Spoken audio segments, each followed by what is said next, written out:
Hi everyone, welcome back to Dwarf Fortress and the Brightmines. I'm Sir Tristan. First off, thank you guys so much for giving me the week off to let me play through Dark Souls 3. I had a fantastic time. I'm not done with the game by any means, but I don't have that burning necessity to play it anymore now, so totally ready to get back into Dwarf Fortress. Just a few quick things. Let's jump over to Dwarf Therapist. As you can see on the left here, we have all 7 of our starting dwarves have been named with custom names from you guys, the YouTube audience. So we have Sir Ara as our mason, Ryan as one of our miners, Roman Eulis, it's going to take me a little while to get used to that name, but Roman Eulis as our brewer and our cook, which we'll get to maybe next episode. Lost Blade is our farmer, which we're going to make ample use of him today. Coca, our carpenter and our woodcutter. Christian is our expedition leader, and Benjamin, Ben G-Man, is our other miner. And you can actually kind of see here, I didn't plan on talking about this, but you can actually see this number here for Benjamin and for Ryan have increased. They started at 5, and now they're up to 10 and 9. Just like in games like Skyrim and other similar RPGs like that, the more your dwarf does a certain skill, the better they get at it. So you usually want to focus your dwarf on 1 or 2 specific skills. So they've been doing that, and they are increasing in stats pretty quickly. So let's jump over back to the game here, just to kind of take a look around. I know it's been about a week, so for anybody who's kind of forgotten about what we've been doing, we have our bedroom here, kind of our communal bedroom, and we have our carpenter's workshop and our mason's workshop, our set of stairs leading to the 2nd floor, and our communal dining room. So we have our shelter pretty much taken care of, and like I said a few episodes ago, I always try to take care of my dwarves' basic needs first: shelter, food, drink. So food and drink are the next few things we're going to be focusing on. Yeah, so let's see. How do I want to cover this? Well, first off, let's go over food first. And while I'm doing that, we got our food stockpile down here. Let me actually mine out part of this first before I go too much into this. And as always, you can see in the bottom left corner of your screen there, hello. I always have KeyCast OW running, which will tell you the keys that I'm pressing as I press them. So if you're ever not sure or don't remember what a key is, just look down there in the corner. So I'm going to press D to designate, and D again to designate kind of a little hallway right here. And I'm going to, I think, open up another food stockpile, although this food stockpile is going to be very specific for seeds, and I'm going to explain why that is in a minute. Let's connect it up here like so. Maybe a little section like this. Maybe that long. Remember, you press X to cancel a designation, and then we'll do another section like that. You know what, I actually don't need this to be so large, so let's save us some time. Maybe do it in half, about like that. 1, 2, 3, 4, 5. Cool. So while they are digging this out, let's talk about food. There are a lot of ways to get food in Dwarf Fortress. Most forts that I have seen, watching Let's Plays and reading on forums, and how I treat my own forts, is I always go for plump helmets first. And there's a few reasons for this. The biggest is just reliability.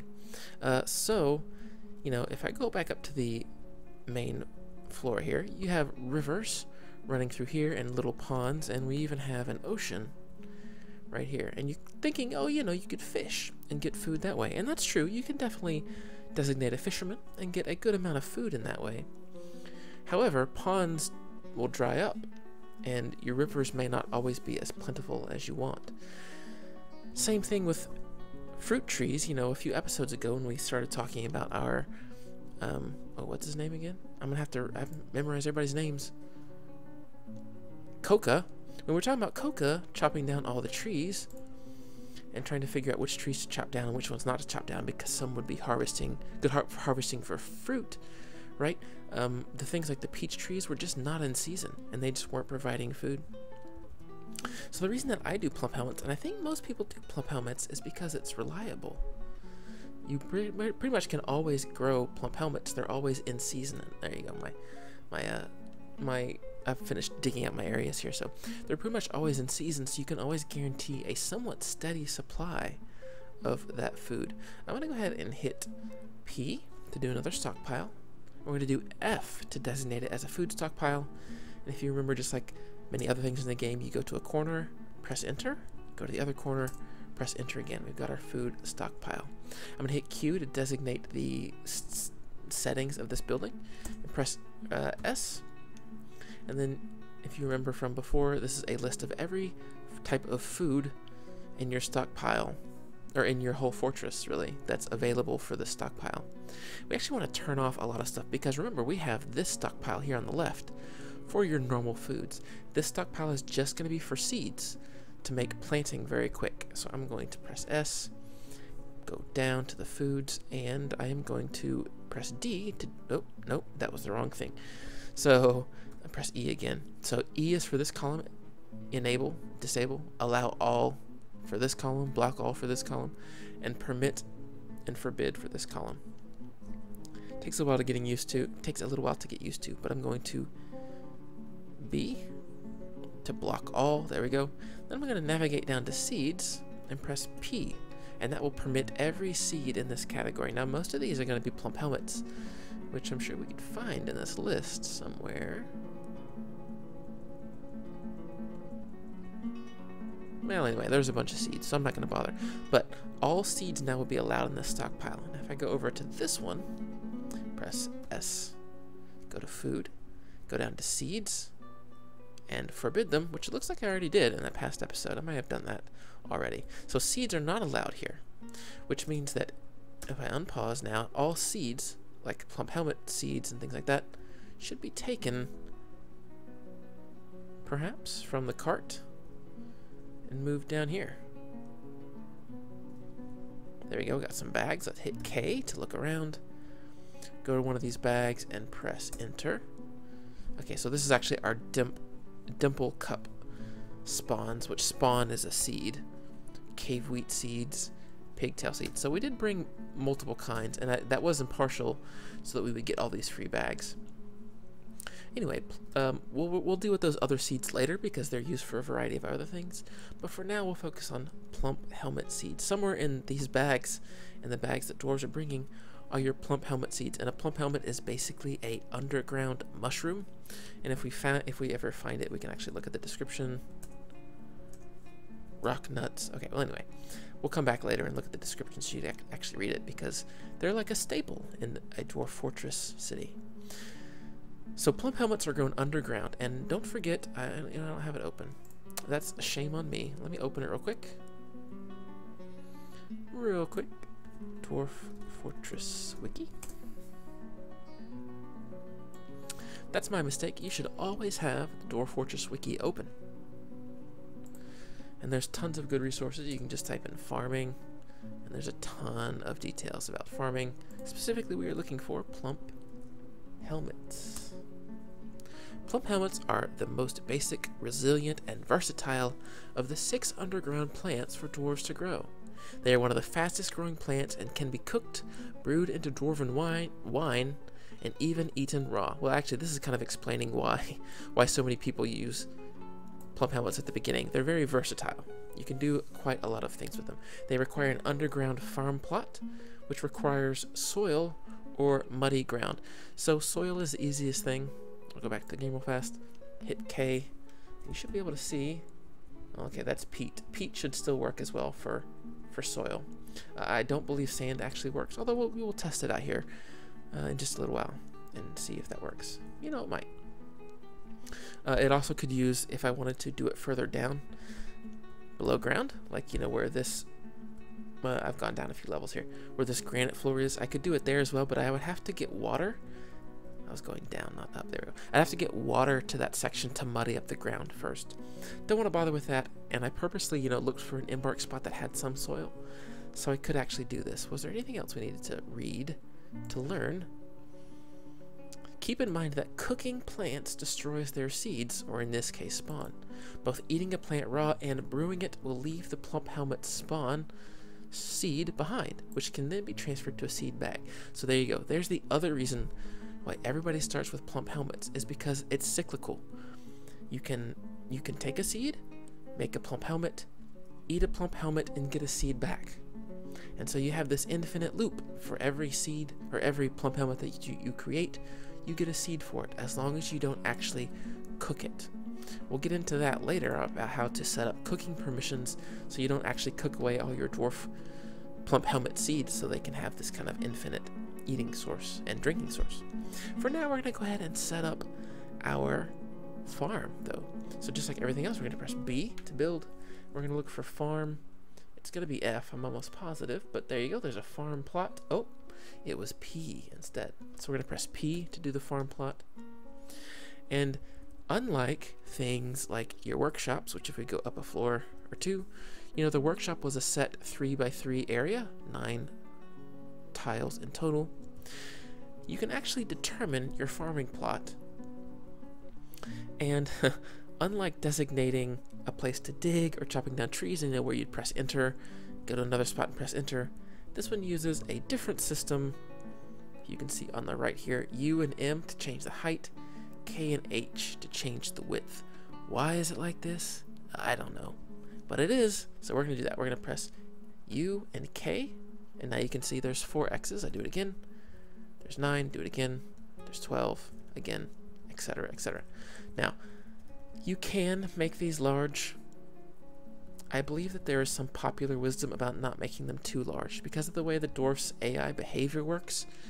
If you make one large plot, it is less efficient than multiple small plots. And I'm actually not sure the reason. I'm going to look that up in between episodes, and in the next episode I'm going to get back to you about why that is. But I feel like I have read that and experienced that in my own playthroughs, so I tend to do just my own personal experience of 3x3.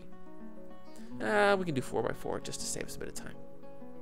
So press enter, and now you can see the 16 tiles here have changed to this kind of muddy pattern. It actually almost looks like the soil here, but it actually is a farm plot. If we hit Q on the farm plot, you can see, look, it needs farming to be built, just like the masonry up here needed masonry, just like the carpenter shop needed carpentry. Our farm needs farming. Who do we have as our farmer? My man Lost Blade. All right, so any minute now when we unpause, Lost Blade should run down here, hopefully. Lost Blade. Oh, what's that? Look at that. Oh, wow, this is happening faster than I expected. So we have some migrants that have arrived. Okay, so let's talk. I'm not going to talk about migrants yet. Just know that you get migrants every once in a while. They've shown up. I'll figure them out later. For now, I'm going to stay focused on farming. Lost Blade. Lost Blade, where you at, man? Gather plants. Uh-oh. Did I set this up wrong? Lost Blade is... Oh, he is gathering plants. So let's actually cancel that. Let's actually turn that off for now. Since we got an influx of dwarves, let's actually commit that. Look at that. You can actually see just now. This is the new arrivals. Again, we'll talk about these probably in the next episode, but there's 1, 2, 3, 4, 5, 6 new arrivals. So I'm actually probably doing pretty good in my current fort because the amount of migrants that you get is dependent on how well your fort is currently doing. But again, I'm not going to talk about that too much right now. I'll get into that in the next episode. So I have turned off gathering for Lost Blade. We'll probably pick that up, have somebody else gather from our new arrivals. But so for now, once Lost Blade finishes gathering his final plant, he should run down here and build us this farm plot.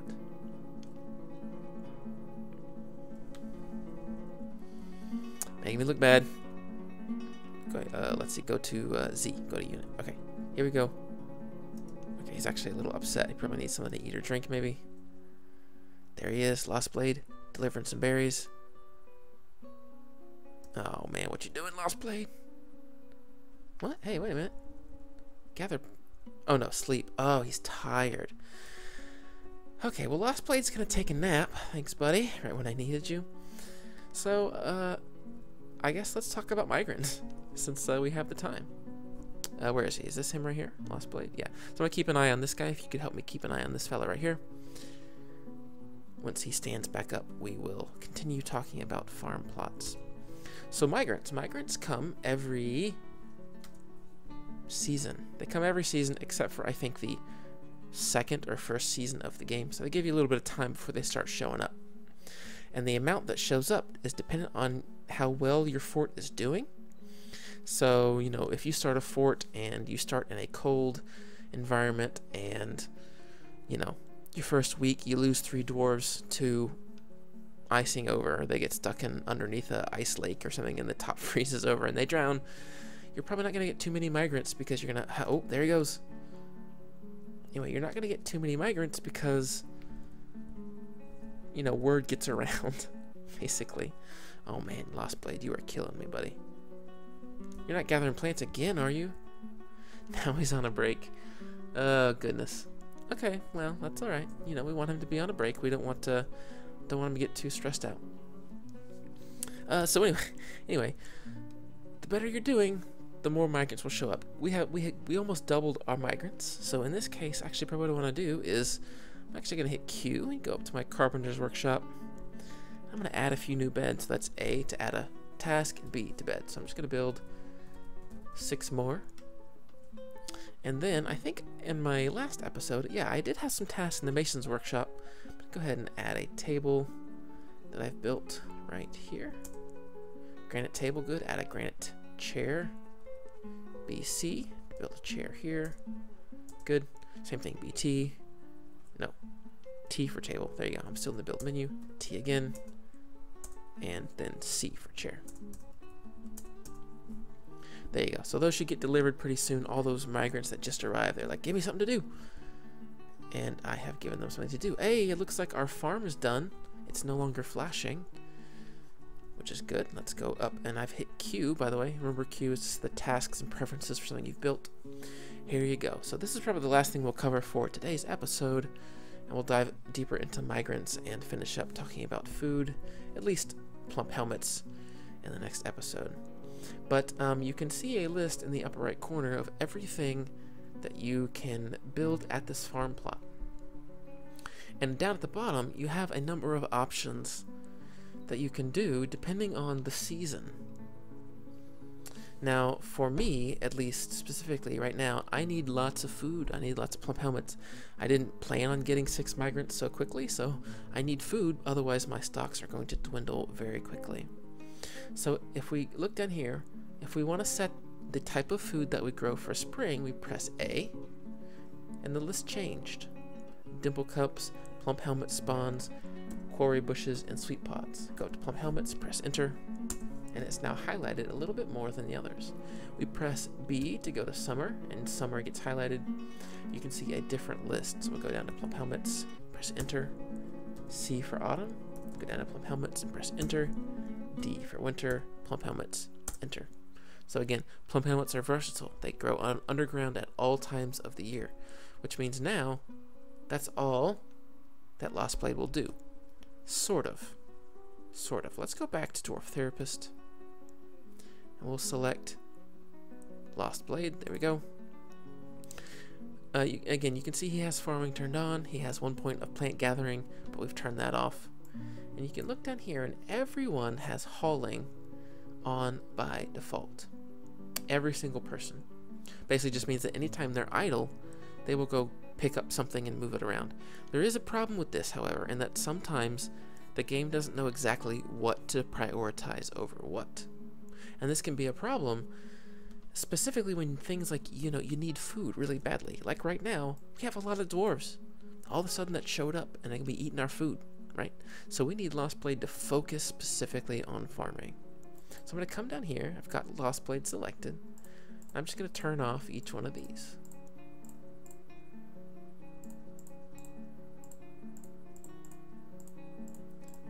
Mouse got caught on my table there. Okay, there we go. We're going to commit.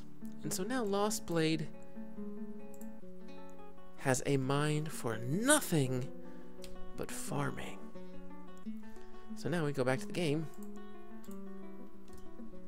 unpause, press U, let's take a look at Lost Blade. I swear, it always looks like he's on Gather Plants because this random guy right above is on Gather Plants. But no, looks like Lost Blade is taking another break.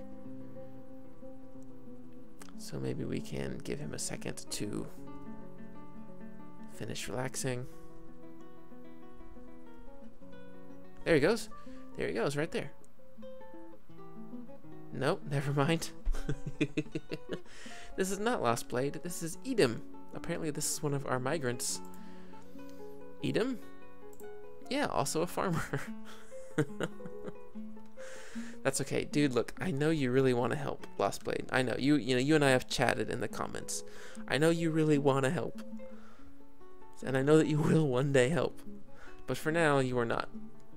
So Edom over here, our go-getter of the day, is planting his first plump helmet. Really the first plump helmet of the entire fort. So there's the graphic there for a plump helmet. And it's obviously just a seed in the ground right now. It will eventually mature. There he goes. Look at, he grabbed another seed. That was very cool. So we can actually maybe go over here now. I pressed K to do look. Go to the first barrel. And there you go. Inside this barrel are all these bags. And if we go down with plus or minus, this is kind of how we navigate this menu. We should find. There you go. Look at all these plump helmet spawns. Nice. Very cool. And if we hit V for description. Oh, seed barrel. Okay, that's actually wrong. Press enter to view the selected. Now we hit V. There you go. Wow, this is a plump helmet spawn. Doesn't tell you as much as I was hoping. I was hoping it's been like, hey, this is like a mushroom that grows in the ground, but that's okay. Anyway, here's Edom, not Lost Blade, planting all of our plump helmets. And then once the plump helmet is ready to be matured, if we go back to Dwarf Therapist, there is a food hauling job right here that everyone has. Pretty much means that your farmers can focus on planting, and then anyone who's free will actually go pick up the food. So that's actually kind of nice. I actually quite like that. I think eventually, if when you had, you know, 30, 40, 50 dwarves, you could actually designate someone specifically to food hauling, and all this guy does is get food, like get plump helmets, because you want to make sure plump helmets and other things, other food can actually die on the vine if you don't harvest them quick enough. Anyway, that was my quick, not so quick introduction on farming and plump helmets. You use farming for other things, but I would say in general, in my experience, plump helmets far and away the most common, most important farming thing. Actually, let's go ahead and do that. Let's actually go ahead real quick. Last thing we're gonna do is build another plot. We're gonna build it right. Oh, it's too big. Do that. There we go. We'll build another one in this corner. And I'm pretty sure that's going to work. I'm pretty sure that farm plots can be built on soil. It's considered dirt, really. Look at that. Is that like a tree? It's broccoli, I bet. I bet he's bringing broccoli. Let's go to your misc. No, not misc. What am I trying to do real fast? I don't know. I just kind of got caught up in the moment trying to look at this broccoli here. We'll click on him. We'll go to inventory. There you go. He is carrying spinach. Oh, it's a spinach leaf. Oh, and peaches as well. So peaches are in season now. So maybe we've entered a season. Are there peaches on the ground? Is that what we're looking at? I don't see any. I do have that ladder though. Peach tree. Oh, there you go. Look at that. Peaches. Almonds. Nice. So you remember a few episodes ago, we got... I know I said I was going to be done, but I just get excited about these things. You know, we were talking about earlier getting peaches. Well, look at this now. We look up here. We got peach tree twigs at this one spot. Remember, I'm one level up at this peach tree. We got twigs, leaves, and actual peaches, which means our gathering guys who have the gathering skill over in Dwarf Therapist are actually using the ladder to go up and pick peaches, which is awesome. Our dwarves love food variety, and that's going to be a great source of variety. Anyway, that's going to do it for this episode. If you want a dwarf named after you, please let me know down in the comments below. I would love to name all these new migrants that we got after you guys, my viewers. There are a few lined up already that ask for either specific jobs or, you know, a second dwarf in like the first migrant wave. So there are going to be a few more names added for the next episode, but there's still going to be a lot to pick from. So if you want a dwarf named after you, please let me know. You want a specific job, you know, let me know that as well. I definitely want to get you guys invested in your characters. So, you know, as you hear me talking about Sir Ara and Lost Blade trying so hard not to plant these plump helmets for me, let me know so you guys can get just as invested in this series as I am. Thank you guys so much for joining me. If you like what you saw, hit that like button down below. Helps me out a ton, helps the channel grow, and helps other people find Dwarf Fortress if they're interested. Awesome. Thank you guys again for joining me. I'll see you next time.